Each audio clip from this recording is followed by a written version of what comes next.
Hello. Hello. Hello. Hello. Hello. A look, a word, Hello. a first impression. And straight away we know, I can trust her, but not him. She's lying. And so is he. But he seems reliable. Na, hallo. The level of trustworthiness that you perceive in another person's face, even when they're complete strangers, can predict criminal sentencing decisions, including up to capital punishment, can predict hiring decisions. A brief glance at someone's face or the sound of their voice can affect our decisions. Gathering information from facial and vocal cues has been fundamental to social interactions. Language has only been around for tens of thousands of years, which, in evolutionary terms, is no more than a blink of the eye. First impressions can be alluring, but often deceptive. I'm looking forward to tomorrow.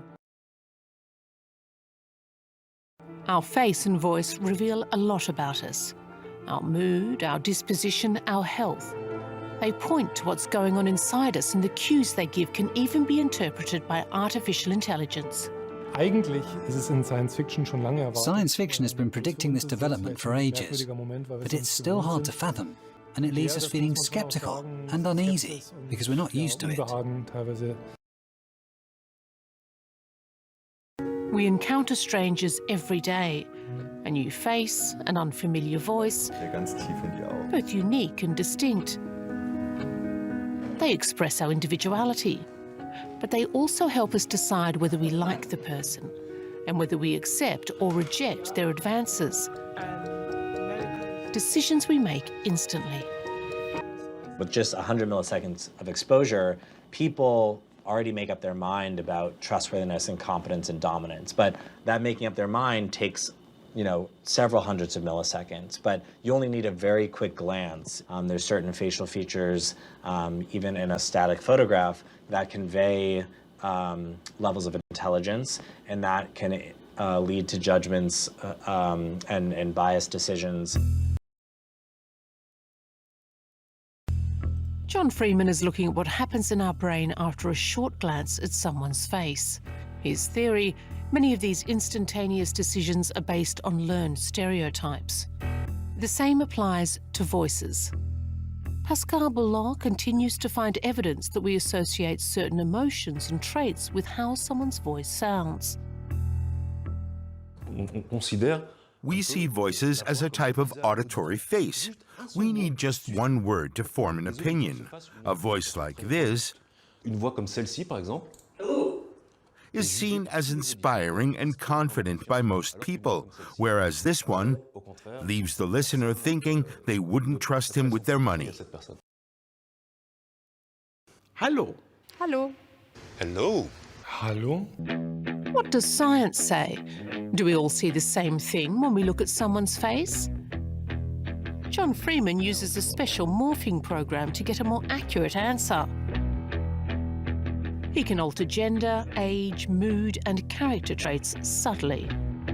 If you ask hundreds of different subjects to judge the trustworthiness of these individual faces, you'll find that they generally agree in terms of being highly correlated with one another. So the same faces appear trustworthy or relatively untrustworthy across the board generally. Although we're all different, the result is surprisingly similar for everyone, at least if we're asked if someone is trustworthy. The first impression is when we decide who we want to communicate, cooperate, or form a close relationship with. Is it surprising that people have these kinds of unconscious tendencies despite humans being such rational creatures? I would say not really, right? When we think evolutionarily about, in terms of our evolutionary past, before we had verbal language, right, as non-human primates, nonverbal communication and using facial appearance, using cues of the face, voice, and body were really critical, right, for survival, for the maintenance of resources, for building social groups. It can be attributed to our evolution. Making instant decisions about who is friend or foe greatly increased our chances of survival. As pack animals, we've always formed communities. Long before language played a role, humans developed a keen sense of how those around them felt. And being able to read the room is a huge advantage. If someone in the group is scared, your own life may also be in danger too. If someone is seething with rage, you placate them or run. Our brains are still wired the same way today. As soon as we encounter someone new, we immediately attempt to establish whether they are with us or against us. But to what extent do these first impressions actually alter our behavior? The evidence shows that they have a strong impact. Ça a vraiment un impact très fort, ces premières impressions. They predict all sorts of downstream social outcomes and real-world consequences. And so, when the findings like faces that appear more competent are more likely to be elected to senator and governor positions in the United States, and even presidential candidates are more likely to win in the United States. Competent-looking managers and attractive people are paid more, and defendants who look untrustworthy are given longer sentences. But what about our voices? We can hear fine nuances of confidence, dominance, and competence too, even if they have little in common with the speaker's actual personality. Beyond words, a voice also transports emotions and can even bring things to life. Puppets become real figures we relate to like other human beings. It illustrates how we instinctively relate to a human personality if it has a voice. On a puppet, for example, and because of changing body cues and changing vocal cues, that the perception of the emotion, the perception of that person's or the puppet's intentions are changed. Oh, yes. Look me in the eyes. Just a little bit. Generosity. Sympathetic. Ambivalent. Our brains create real people from the voices they hear, even when the people aren't real. Once you give a machine a voice, it gets a personality as if it were human. Comme si c'était un humain. It's an automatic reflex. Quasiment automatique. Il y a des recherches qui montrent que dès qu'on donne une voix. And research shows that people's feelings change if their computer, car, or coffee machine has a voice. Et du coup, le contenu de cette voix. The vocal acoustics we give machines could even determine how we interact with them. Être déterminant. Wake up. How can I help you? What can you do? You can, for example, ask me to introduce myself or to chat a little. Can you introduce yourself? I'm a fur hat robot, a social robot built to interact with people in the same way you interact with each other. So I can smile and nod. Gabriel Scancer is one of Furhat's creators. A first prototype of the robot was launched in 2011. I looked a bit more crude back then with cables sticking out from my head.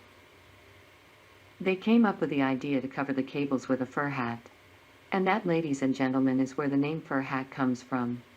I don't really need my fur hat anymore.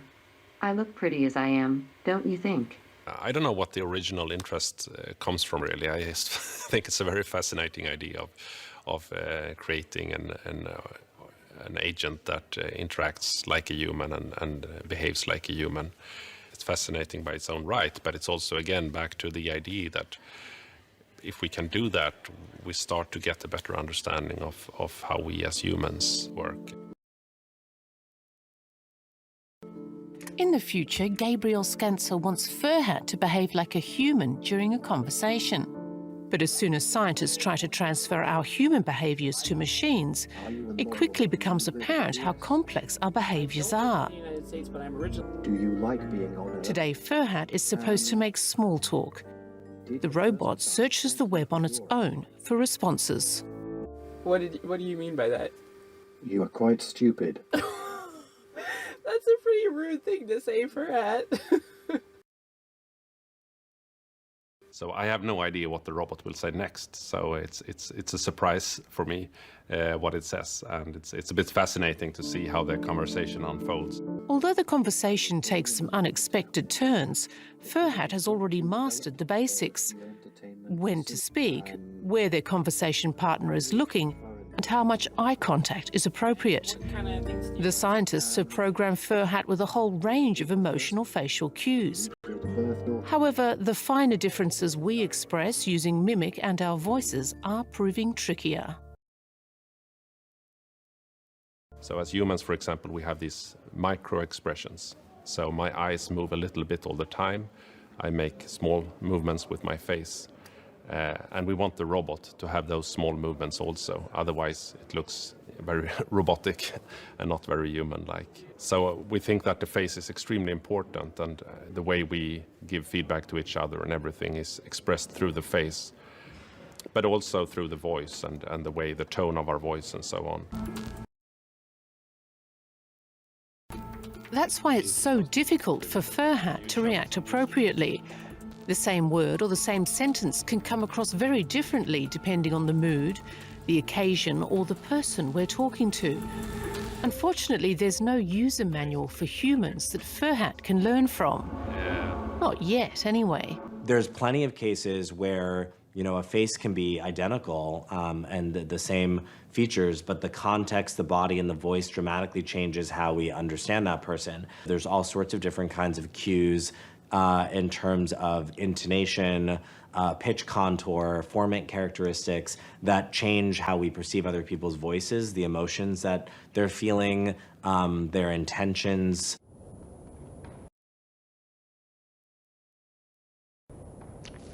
How do we read moods? Mark Schwertz is researching how tiny movements in our facial muscles can influence our communication.